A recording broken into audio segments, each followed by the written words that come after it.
Predicar a Cristo crucificado. Sermón predicado la noche del domingo 23 de agosto de 1863 por Charles Haddon Spurgeon. Pero nosotros predicamos a Cristo crucificado. Segunda de Corintios capítulo 1 versículo 23. En el versículo que precede a nuestro texto, Pablo escribe: los judíos piden señales. Decían: Moisés obró milagros. Si vemos que se obran milagros, entonces creeremos. Olvidando que todos los portentos que obró Moisés fueron totalmente eclipsados por los milagros obrados por Jesús en la carne, cuando estuvo en la tierra. Luego hubo ciertos maestros judaizantes que, para ganarse a los judíos, predicaban la circuncisión, exaltaban la Pascua y procuraban demostrar que el judaísmo podía existir al lado del cristianismo y que los antiguos ritos podían ser practicados todavía por los seguidores de Cristo. Entonces Pablo, que a todos los hombres fue hecho de todo para que de todos modos salvara a algunos, tomó una determinación y dijo: en efecto, prescindiendo de lo que hagan otros, nosotros predicamos a Cristo crucificado y no nos atreveríamos a alterar, ni podríamos alterar ni alteraríamos el tema grandioso de nuestra predicación, Jesucristo y a este crucificado. Luego agregó: y los griegos buscan sabiduría. Corinto era el ojo mismo de Grecia, y los griegos de Corinto buscaban ávidamente a aquellos que valoraban como la sabiduría. Es decir, la sabiduría de este mundo, no la sabiduría de Dios que Pablo predicaba. Los griegos atesoraban asimismo el recuerdo de la elocuencia de Demóstenes y otros oradores famosos y pensaban que la verdadera sabiduría debía ser proclamada con los adornos de una elocución magistral. Pero Pablo escribe a esos griegos de Corinto: me propuse no saber entre vosotros cosa alguna, sino a Jesucristo y a este crucificado. Y ni mi palabra ni mi predicación fue con palabras persuasivas de humana sabiduría, sino con demostración del Espíritu y de poder, para que vuestra fe no esté fundada en la sabiduría de los hombres, sino en el poder de Dios. Hay algunas personas en estos días que se alegrarían si nosotros predicáramos cualquier cosa excepto a Cristo crucificado. ¿Acaso los más peligrosos de ellos sean los que piden a gritos una predicación intelectual? Con lo que quieren decir una predicación que ni los oyentes ni los predicadores mismos puedan entender. El tipo de predicación que tiene poco o nada que ver con las Escrituras y que requiere para su explicación más bien un diccionario que se requiere que de una Biblia. Estas son las personas que continuamente van de un lado a otro preguntando: ¿han escuchado a nuestro ministro? Nos dio un asombroso discurso el domingo pasado por la mañana. Mencionó citas en hebreo y en griego y en latín y recitó trozos encantadores de poesía. De hecho, fue en todo un festín intelectual. Sí, y yo he comprobado que usualmente esos festines intelectuales conducen a la ruina de las almas. Ese no es el tipo de predicación que Dios bendice generalmente para la salvación de las almas, y entonces, aunque otros prediquen la filosofía de Platón o adopten los argumentos de Aristóteles, nosotros predicamos a Cristo crucificado, al Cristo que murió por los pecadores, el Cristo del pueblo, y nosotros predicamos a Cristo crucificado en un lenguaje sencillo y en un mensaje claro que la gente común pueda entender. Voy a procurar dar a nuestro texto una aplicación práctica, diciéndoles primero lo que predicamos, en segundo lugar a quienes lo predicamos y en tercer lugar cómo lo predicamos. En primer lugar, lo que predicamos. Pablo es un modelo para todos los predicadores y él dice: nosotros predicamos a Cristo crucificado. Para poder predicar el Evangelio plenamente, debe haber una muy clara descripción de la persona de Cristo y nosotros predicamos a Cristo como Dios. No un hombre convertido en Dios, no un Dios degradado al nivel de hombre, no alguien entre un hombre y un Dios, sino Dios verdadero de Dios verdadero.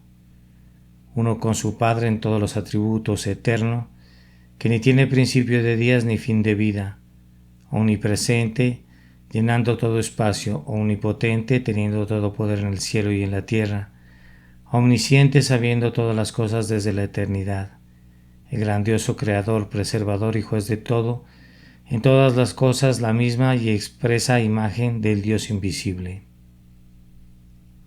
Si erramos en lo relativo a la deidad de Cristo, erramos en todo. El Evangelio que nos revela el Salvador divino no es un Evangelio en absoluto, es como un barco sin timón. El primer viento contrario que sopla la encamina a la destrucción. Y hay de las almas que confían en Él. No hay hombros, excepto los hombros poderosos que sostienen las gigantescas columnas de la tierra, que pudieran sostener jamás el enorme peso de la culpa y la necesidad humanas. Nosotros les predicamos a Cristo, el Hijo de María, que una vez durmió en los brazos de su madre y sin embargo el infinito, incluso cuando era un infante. Cristo, el conocido hijo de José, trabajando en el taller de carpintería, pero siendo todo el tiempo Dios, que hizo los cielos y la tierra. Cristo, que no tenía dónde recostar su cabeza, despreciado y rechazado entre los hombres, que, sin embargo, Dios sobre todas las cosas, bendito por los siglos. Cristo, clavado al madero maldito, sangrando por cada uno de sus poros y muriendo en la cruz, y sin embargo viviendo para siempre. Cristo sufriendo agonías que son indescriptibles, pero siendo al mismo tiempo el Dios a cuya diestra hay placeres para siempre. Si Cristo no hubiese sido hombre, no habría podido identificarse ni con ustedes ni conmigo, ni habría podido sufrir en lugar nuestro. ¿Cómo hubiera podido ser la cabeza del pacto de los hijos de Adán, si no hubiese sido hecho en todo según la semejanza de ellos, excepto que no tenía pecado? Con esa sola excepción, Él era tal como somos, hueso de nuestros huesos y carne de nuestra carne, y sin embargo era tan verdaderamente Dios como era hombre. El ser de quien Isaías fue inspirado a profetizar. Se llamará su nombre admirable, consejero, Dios fuerte, Padre eterno, príncipe de paz. Entonces, cuando predicamos a Cristo crucificado, predicamos la gloria del cielo conjuntamente con la belleza de la tierra, la perfección de la humanidad reunida con la gloria y la dignidad de la deidad.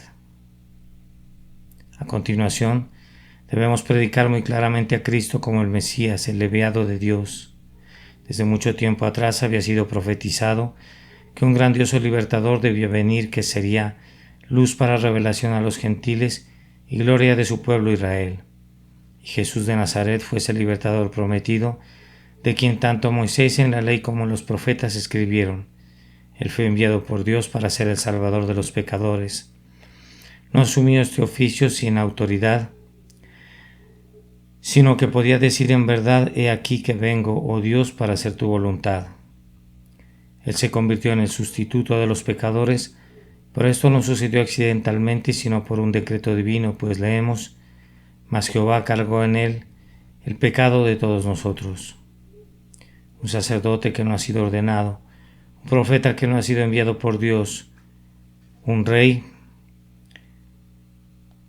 sin la autoridad divina habría sido únicamente una burla, pero nuestro grandioso sumo sacerdote fue ungido divinamente, nuestro profeta sin par fue enviado por Dios, y nuestro rey es Rey de reyes y Señor de señores, que reina justamente como el Hijo eterno del eterno Padre. Pecador, esta verdad debería proporcionarte esperanza y consuelo. El Cristo que predicamos es el ungido del Señor, y lo que Él hace lo hace por decreto. Cuando Él te dice: venid a mí todos los que estáis trabajados y cargados, y yo os haré descansar, habla a nombre de su Padre como también a nombre propio, pues tiene la garantía del Eterno que avala su declaración. Por tanto, vengan confiadamente a Él y pongan su confianza en Él. Una vez que el predicador ha puesto un fundamento bueno y sólido por medio de la predicación de la persona de Cristo y la condición de Mesías de Cristo, ha de continuar predicando la obra de Cristo. Solo puedo proporcionar un breve resumen de lo que tomaría toda la eternidad para explicarlo.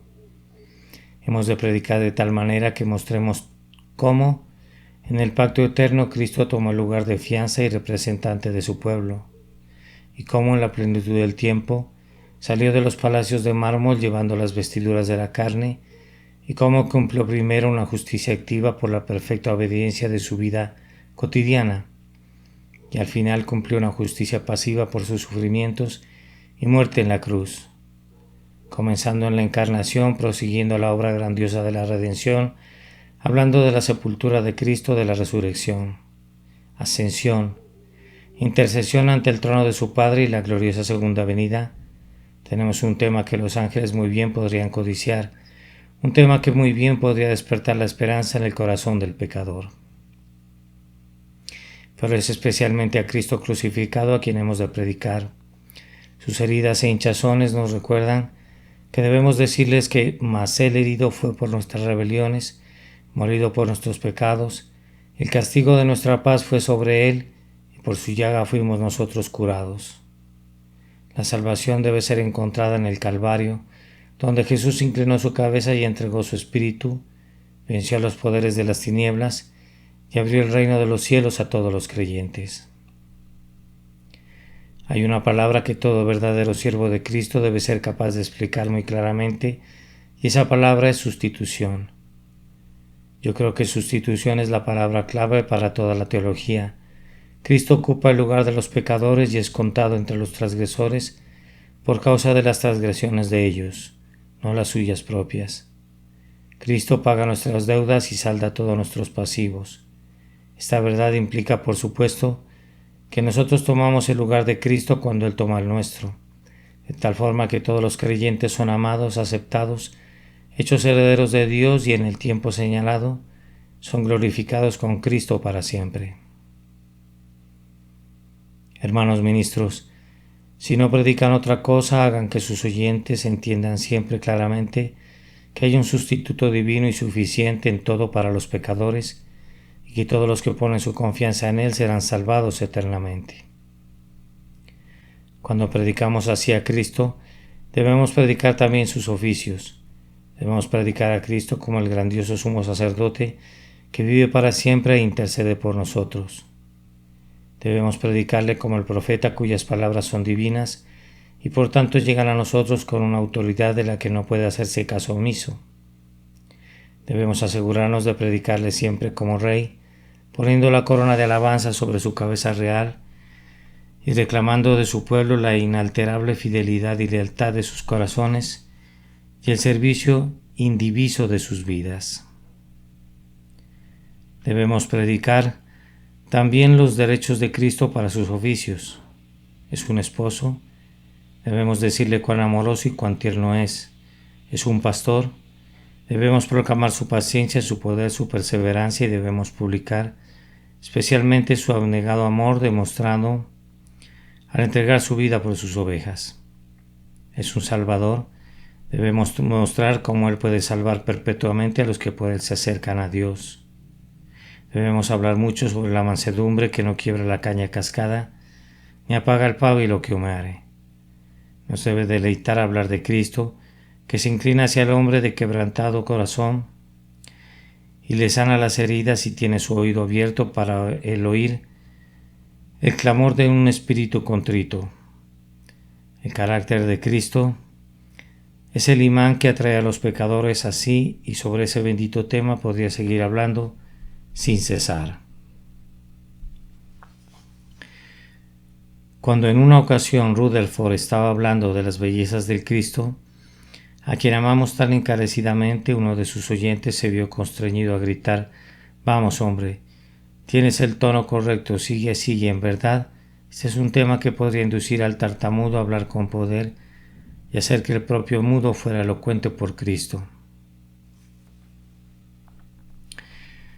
Oh, cuán glorioso es nuestro bendito Señor, podemos decir muy bien con la esposa: todo Él es codiciable.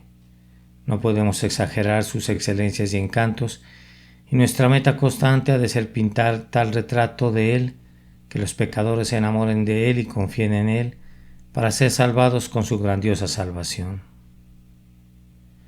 Debemos hacernos el propósito de predicar siempre a Cristo como la única esperanza del pecador. En tiempos antiguos había ciertas personas ingenuas que pretendían encontrar un remedio universal para todas las enfermedades, una panacea, pero su búsqueda fue en vano. Todos los anuncios de medicinas de curanderos que pudieran engañar a la gente ingenua no convencerán nunca a la gente juiciosa de que se descubrió o será descubierta jamás una panacea para todas las enfermedades heredadas por la carne. Sin embargo, hay un remedio universal para las enfermedades del alma y ese remedio universal es Cristo. Cualquiera que sea tu enfermedad, la furibunda fiebre de la lujuria, la trémula calentura intermitente de las dudas y temores o la feroz destrucción de la desesperación, Jesucristo puede sanarte. Sin importar la forma que pueda tomar el pecado, ya fuera un ojo ciego o un oído sordo o el duro corazón de piedra, o una conciencia embotada y cauterizada, hay una medicina en las venas de Jesús que muy bien podríamos llamar el divino cúralo todo. Ningún caso sometido alguna vez a Cristo ha desconcertado su habilidad, y Él es aún grande para salvar. Debemos ser muy claros en decirle al pecador que no hay esperanza para él en ninguna parte excepto en Cristo. 9 de 10 de las flechas que están en la aljaba de un ministro deben ser disparadas contra las buenas obras del pecador, pues estas son sus peores enemigos, esas obras de muerte que necesitan ser arrojadas a los pies de Jesús, ese procurar ser o sentir algo para poder salvarse a sí mismos. Esa es la maldición de muchos. Oh pecador, aunque desde la coronilla de tu cabeza hasta la planta de tus pies no haya una parte sana en ti, y solo estés lleno de heridas y contusiones, y de llagas putrefactas, si crees en Jesús, Él sanará cada partícula de tu ser y proseguirás tu camino como un pecador salvado por la gracia. Debemos predicar también a Cristo como el único deleite del cristiano. Necesitábamos a Cristo como un salvavidas cuando nos estábamos hundiendo en las olas del pecado. Pero ahora que nos ha puesto a salvo en tierra, necesitamos que sea nuestro alimento y nuestra bebida. Cuando estábamos enfermos por medio del pecado, necesitábamos a Cristo como nuestra medicina, pero ahora que ha restaurado nuestra alma, le necesitamos como nuestro sustento continuo. No hay ninguna carencia que pudiera experimentar un cristiano que Cristo no pueda suplir, y no hay nada en Cristo que no sea útil para un cristiano. Ustedes saben que algunas cosas que poseemos son buenas, pero no todas son completamente útiles para nosotros. Por ejemplo, la fruta es buena pero tiene una cáscara que ha de ser mondada y una semilla que ha de ser desechada. Pero cuando Cristo se da a nosotros, podemos tomarlo todo y gozarlo para deleite de nuestro corazón. Todo lo que Cristo es y todo lo que Cristo tiene es nuestro. Por tanto, cristiano, haz un pacto con tu mano de que te asirás de la cruz de Cristo para que sea tu única confianza. Haz un pacto con tus ojos de que no buscarás la luz en ninguna otra parte excepto en el sol de justicia. Haz un pacto con tu ser entero, de que será crucificado con Cristo y luego será llevado al cielo para vivir y reinar con Él eternamente. Sí, esta ha de ser la expresión de tu corazón. Tú, oh Cristo, tú eres todo lo que necesito, lo que encuentro en ti no tiene límites. Ahora, en segundo lugar, ¿a quién debemos predicar esto? Posiblemente algún hermano diga, debes predicar a Cristo a los elegidos. Pero ¿cómo podríamos saber quiénes son los elegidos? Leí un sermón hace algún tiempo en el que el ministro decía, he estado predicando a los vivos en Sión. El resto de ustedes está muerto y no tengo sermón. Y no tengo nada que decirles a ustedes. La elección lo ha logrado, pero el resto está enceguecido. Los predicadores de este tipo tienen vida para predicarla a los vivos y medicina para prescribirla a quienes están sanos. Pero, ¿de qué sirve eso? Imaginen a Pedro poniéndose de pie con los 11 el día de Pentecostés y diciéndole a la multitud congregada alrededor de ellos, Yo no sé cuántos de los que están aquí son elegidos, pero he de decirles que la elección lo ha logrado, y el resto está enceguecido. ¿Cuántos han sido convertidos y agregados a la Iglesia por medio de un mensaje como ese? Ahora, Pedro estaba en aquel momento lleno del Espíritu Santo, y fue por inspiración divina que predicó a Cristo crucificado a toda aquella mezclada multitud. Y entonces, cuando se compungieron de corazón y preguntaron: varones hermanos, ¿qué haremos? Pedro estaba igualmente inspirado cuando respondió: arrepentíos y bautícese cada uno de vosotros en el nombre de Jesucristo para perdón de los pecados, y recibiréis el don del Espíritu Santo. Yo pretendo hacer lo que Pedro hizo, pues considero que la comisión de Cristo para sus discípulos es obligatoria para nosotros hoy. Id por todo el mundo y predicad el Evangelio a toda criatura. Yo no puedo saber si toda criatura a la que predico es elegida o no, pero mi oficio consiste en predicar el Evangelio a todos los que me encuentro, teniendo la garantía de que todos aquellos a quienes Dios ha elegido para vida eterna ciertamente la aceptarán. Cuando un cierto clérigo le preguntó al duque de Wellington: ¿piensa su gracia que sirve de algo predicar el Evangelio a los hindúes? Él simplemente respondió: ¿cuáles son tus órdenes de marcha? Como soldado él creía en obedecer órdenes, y cuando el clérigo le respondió que las órdenes eran predicar el Evangelio a toda criatura, el duque replicó: entonces tu deber es muy claro. Obedece las órdenes de tu Señor y no debes preocuparte por la opinión de alguien más. El principal oficio de un verdadero ministro es predicar el Evangelio a los pecadores, y nunca está tan contento como cuando les está predicando a quienes se reconocen pecadores.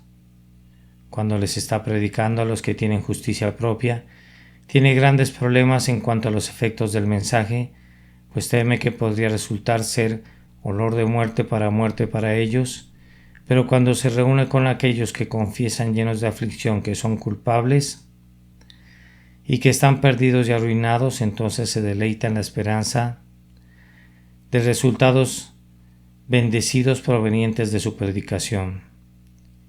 Siente que ahora está entre peces que picarán la carnada, así que tira el cedar en el río y pronto experimenta el gozo de sacar a tierra muchos peces.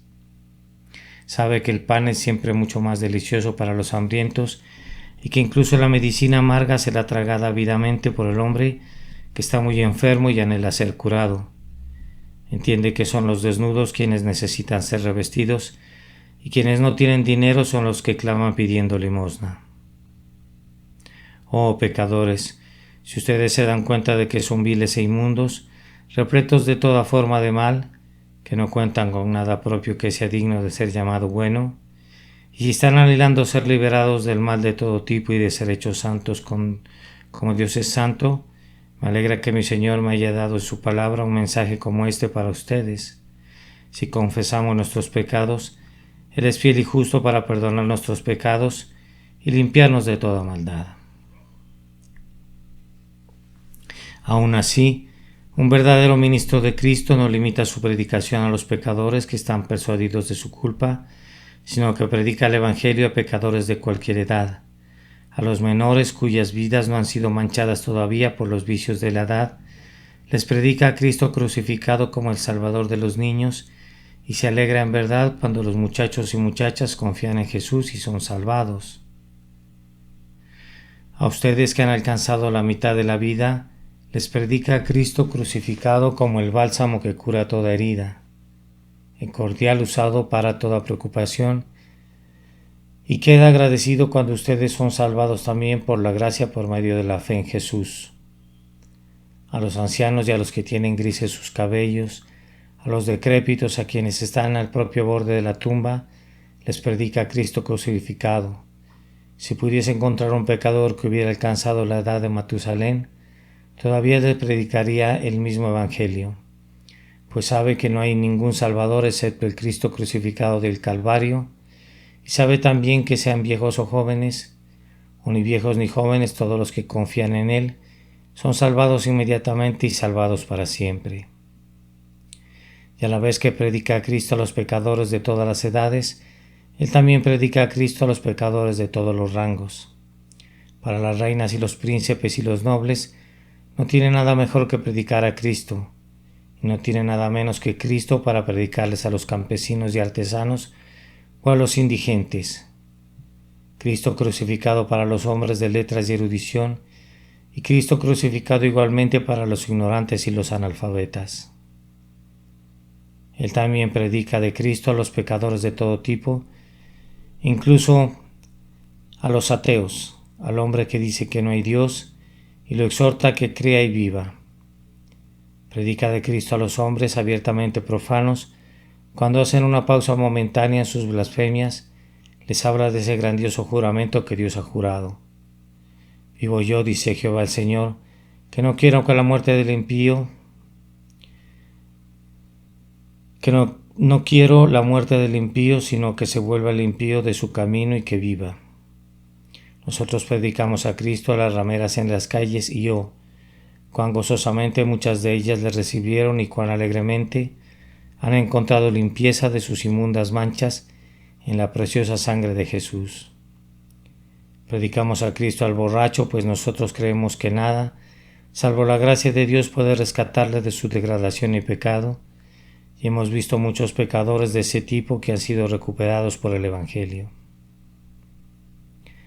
La predicación de Cristo crucificado, el izamiento del Hijo de Dios agonizante, como Moisés levantó la serpiente en el desierto, tiene el poder suficiente para trastornar al mundo entero y para convertir en santos a los pecadores. Por tanto, tenemos la intención de continuar predicando a Cristo a todos los pecadores de todo tipo. No tenemos la intención de dejar fuera a nadie, ni siquiera a ti, amigo mío, que piensas que has sido dejado fuera o que deberías ser dejado fuera. Sabemos que hay un libro de la vida delante del trono de Dios y que no pueden ser escritos más nombres en él. Todos fueron registrados antes de la fundación del mundo, cuando el Padre le dio a Cristo a aquellos que han de ser eternamente suyos.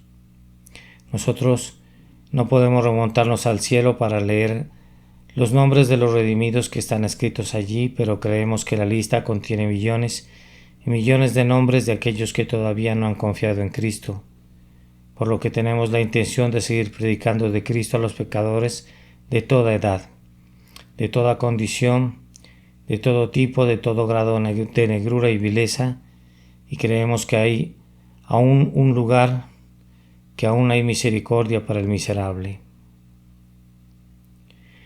que aún hay perdón para el culpable que venga y confíe en Jesucristo y en Él crucificado.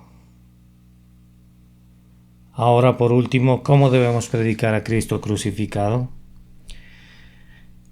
Yo creo primero que debemos predicar a Cristo muy valerosamente.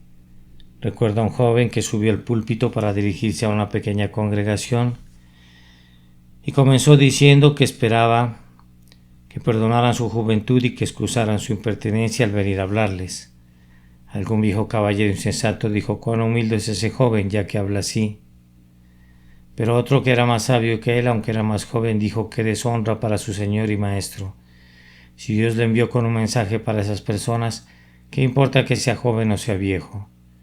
Una modestia fingida como esa está fuera de lugar en el púlpito. Yo pienso que el segundo hombre estaba en lo correcto y que el primero estaba equivocado. Un verdadero ministro del Evangelio es un embajador de Cristo. ¿Y acaso nuestros embajadores van a las cortes extranjeras con disculpas por llevar mensajes de su soberano?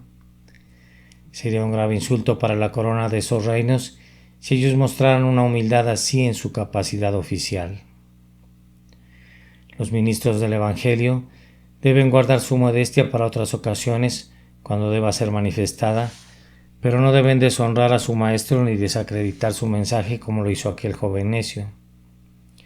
Cuando predicamos a Cristo crucificado, no tenemos ninguna razón para tartamudear o balbucear o dudar o disculparnos. No hay nada en el Evangelio de lo que tengamos un motivo para avergonzarnos. Si un ministro no está seguro acerca de su mensaje, que se quede callado hasta que esté seguro acerca de él. Pero nosotros creemos y por tanto hablamos con el acento de la convicción.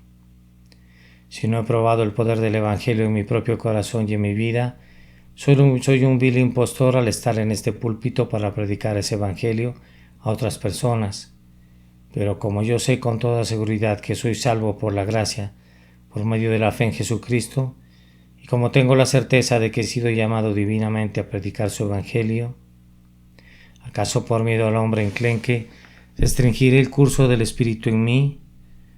¿O sin desfallecer en obras ni palabras seré un verdadero testigo para mi Señor? Pero a la vez que predicamos a Cristo valerosamente, también hemos de predicarle afectuosamente. Ha de haber un grande amor en nuestra proclamación de la verdad.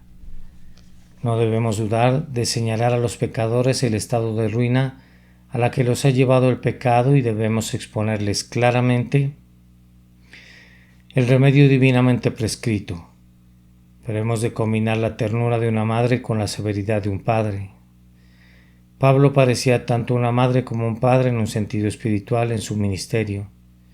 Escribió a los Gálatas: hijitos míos, por quienes vuelvo a sufrir dolores de parto, hasta que Cristo se ha formado en vosotros, y a los de Corinto escribió: en Cristo Jesús yo os engendré por medio del Evangelio, y todo verdadero ministro de Cristo a su medida puede identificarse con él en esas dos experiencias. Sí, pecadores, en verdad nosotros les amamos. Con frecuencia nuestro corazón está a punto de ser quebrantado por el anhelo que tenemos de verlos salvos. Desearíamos poder predicarles con los ojos bañados en llanto de un Baxter, no, más bien con el corazón que se derrite y con el celo consumidor del Salvador. Entonces a continuación debemos predicar solamente a Cristo. Con Pablo todo verdadero ministro debería ser capaz de decirles a sus oyentes: me propuse no saber entre vosotros cosa alguna sino a Jesucristo y a este crucificado. El predicador no debe mezclar nunca ninguna otra cosa con el Evangelio. Cada vez que predica debe tratar siempre al mismo viejo tema: Jesucristo y este crucificado. Cristo es el alfa del Evangelio y es el omega también, la primera letra del alfabeto del Evangelio y la última letra, y todas las letras que están en medio. Debe ser Cristo, Cristo, de principio a fin. No debe haber ningún tráfico de obras ni ninguna otra cosa mezcladas con Cristo. No debe haber ningún recubrimiento con lodo suelto en nuestra edificación sobre Cristo, el único cimiento que está puesto de una vez para siempre. El predicador debe proponerse predicar a Cristo muy sencillamente, debe demoler sus grandes palabras y sus largas frases y debe orar pidiendo protección contra la tentación de usarlas. Usualmente son las frases cortas como dagas las que hacen el mejor trabajo. Un verdadero siervo de Cristo no debe intentar nunca dejar que la gente vea cuán bien predica, nunca debe desviarse de su camino para insertar un hermoso trozo de poesía en su sermón, ni debe introducir excelentes citas de los clásicos. Debe emplear un estilo sencillo y casero, o cualesquiera estilo que Dios le hubiere dado. Ha de predicar a Cristo tan claramente que sus oyentes no solo puedan entenderle, sino que no puedan malinterpretarle incluso si trataran de hacerlo. Ahora, mi tiempo se ha agotado y debo concluir diciendo que debemos procurar predicar a Cristo salvadoramente. Oh pecadores, yo quisiera que ustedes confiaran en Cristo en este preciso instante. ¿Se dan cuenta de cuán grande es su peligro? Alma inconversa, tú estás parada, por decirlo así, sobre la roca del infierno, sobre una sola tabla, y esa tabla está podrida. Hombre, tú podrías estar en tu tumba antes de que amanezca otro día domingo, y entonces, si no eres salvo, estarás en el infierno. Ten cuidado de no ser llevado sin que estés preparado, pues si esa fuera tu infeliz porción, no habrá recompensa que pudiera librar a tu alma de descender al abismo. Mira tu necesidad de Cristo, pecador, y aférrate a Él por la fe. Nadie sino Cristo puede salvarte. Cristo es el camino. Tú puedes andar por todos lados toda tu vida tratando de encontrar otra entrada al cielo, pero no la encontrarás, pues este es el único camino. ¿Por qué no habrías de venir a Dios por medio de Cristo? ¿Por qué razón eres tan ingrato como para despreciar la misericordia paciente de Dios? ¿No te conducirá la bondad de Dios al arrepentimiento? ¿Acaso morirá Cristo por los pecadores y tú, pecador, te apartarás de Él, que es el único que puede darte la vida? Basta que creas en Él y Él te salvará. Tus pecados, que son muchos, te serán perdonados todos. Tú serás adoptado en la familia de Dios y a su debido tiempo te encontrarás en el cielo para no salir jamás. Si quieres ser feliz, si quieres gozar de la paz que sobrepasa todo entendimiento, si quieres tener dos cielos, un cielo abajo y un cielo arriba, confía en Jesús, pecador. Confía en Jesús en este preciso instante. No salgas de este edificio como un réprobo. Una mirada creyente te traerá la salvación, pues hay vida en una mirada al crucificado. Hay vida en este instante para ti.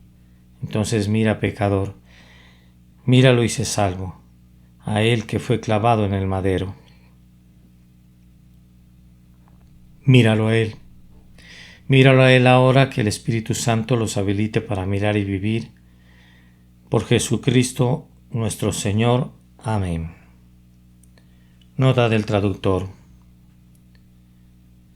La palabra panacea a la que se refiere el hermano Carlos en este sermón nos habla de un remedio o solución general para cualquier mal. El señor Spurgeon usó la palabra, en este caso, catolicón.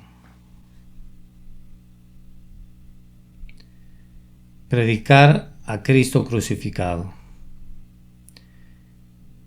Este sermón fue predicado la noche del domingo 23 de agosto de 1863 por Carlos Haddon Spurgeon en el Tabernáculo Metropolitano, Newington, Londres, y publicado el jueves 6 de octubre de 1910. Pero nosotros predicamos a Cristo crucificado. Segunda de Corintios, capítulo 1 y versículo 23.